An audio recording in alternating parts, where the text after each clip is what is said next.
Israel is one of the most racist countries in the world. While you'll never hear anyone in the mainstream media say this is actually one of the most important things you need to understand if you want to know what's happening right now.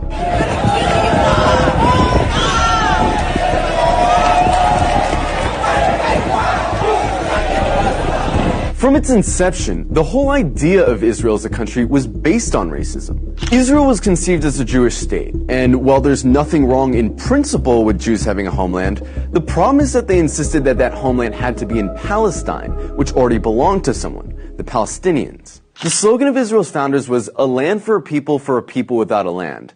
But deep down, they all knew that the only way to have a Jewish majority in Palestine, an Arab country, was to expel the Arabs. One of the founders of Israel, Yosef Weitz, wrote, "There's no room in the country for both peoples. There's no way but to transfer the Arabs from here to neighboring countries." Israel was quite literally founded by expelling and massacring hundreds of thousands of Arabs in a years-long process called the Nakba.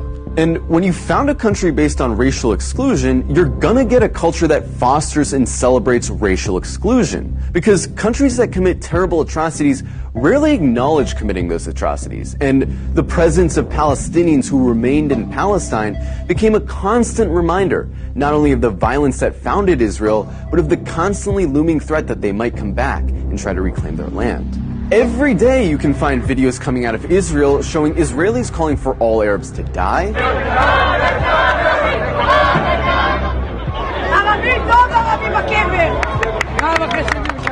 insulting the Prophet Muhammad,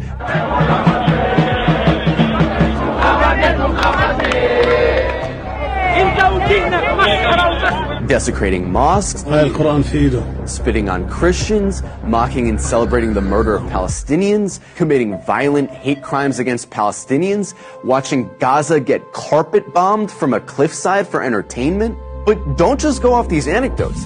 Let's look at some of the polls. One poll found that 2/3 of Israeli teens believe Arabs to be less intelligent, uncultured, and violent. It also found that 50% of Israelis wouldn't live in the same building as Arabs, wouldn't befriend Arabs, wouldn't let their children befriend Arabs, and wouldn't let Arabs into their homes. Another poll found that 60% of Israeli Jews want segregation from Arabs. Another poll found that half of Israeli Jews agree with the statement, most Jews are better than most non-Jews because they were born Jews. The poll also found that 88% of Israeli Jews would be disturbed if their son befriended an Arab girl, and 90% would be disturbed if their daughter befriended an Arab boy. This poll found that about half of Israeli high schoolers don't think Arabs should have the right to vote.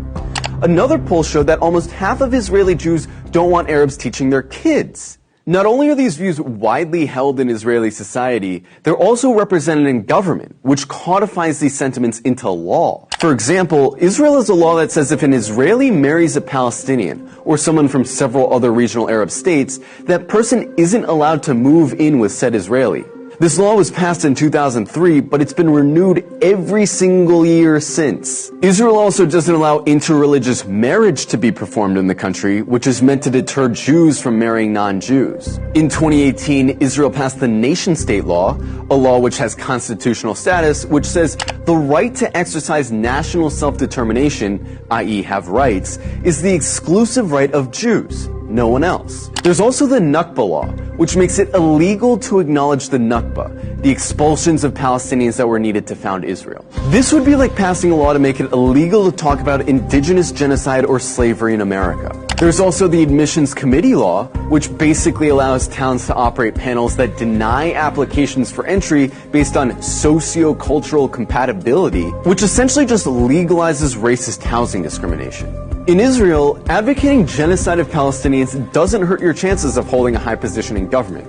And in fact, in many cases, it helps. In 2014, Israeli lawmaker Ayelet Shaked wrote an unhinged rant on Facebook, calling all Palestinians enemy combatants and saying their mothers should be killed for giving birth to, quote, little snakes. The next year, she was appointed Minister of Justice by Benjamin Netanyahu. Itamar Ben-Gvir, a lifelong admirer of Meir Kahane, an Arab exterminationist, a man who praised a Jewish settler who killed a Palestinian for throwing a rock at him, a man who was famously acquitted after being criminally charged for chanting death to Arabs, is Israel's current Minister of National Security. He's not some fringe figure either. He's one of the most popular politicians in Israel right now. In the last few days, Israel's been working hard to cast itself as the victim of hatred, the victim of terrorism, the victim of anti-Semitism, that they have no choice but to lay siege to Gaza. But underneath this carefully concocted victim complex is a racist, Jewish supremacist state that's been trying to finish the job that the Nakba started for decades. And really, this shouldn't come as a surprise to anyone. After all, they're literally cutting off water and electricity to a city of 2 million people right now. Their generals talk openly about flattening Gaza and killing the animals, meaning Palestinians. It's obvious their goal is genocide.